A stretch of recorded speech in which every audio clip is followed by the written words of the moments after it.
Most products don't fail because of bad ideas. They fail because teams build the wrong features. You have 100 ideas, but you can only build 5. So how do top product managers decide what to build first?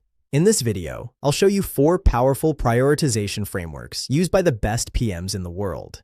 Imagine this. Your team is working hard, shipping features every week, but users still aren't happy. That's because you're not prioritizing, you're guessing. Feature prioritization is simple. It's deciding what to build, what not to build, and what to delay, because not every idea deserves your time. Let's start with the simplest method. Moscow W, must have. Features your product cannot survive without. Should have, important but not critical. Could have, nice to have. Won't have, not now. This is perfect when you need quick decisions and tight timelines. Next is RICE, a data-driven approach. It stands for reach, impact, confidence, and effort.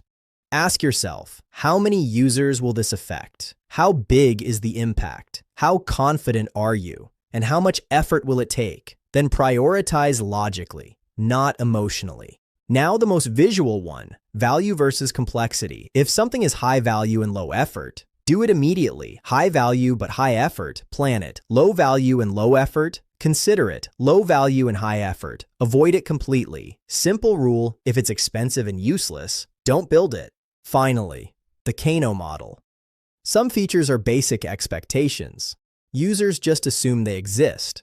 Some features improve satisfaction, and some features delight users.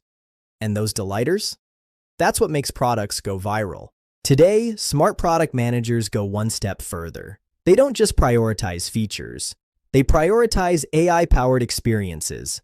Think personalization, smart recommendations, conversational interfaces. AI can turn an average feature into a game changer. Here's the truth. You don't win by building more features. You win by building the right ones. This is Prod Panda AI, simplifying product management with AI. If you're serious about becoming a top 1% product manager, follow for daily, no-fluff insights. And comment PM. I'll share a free prioritization template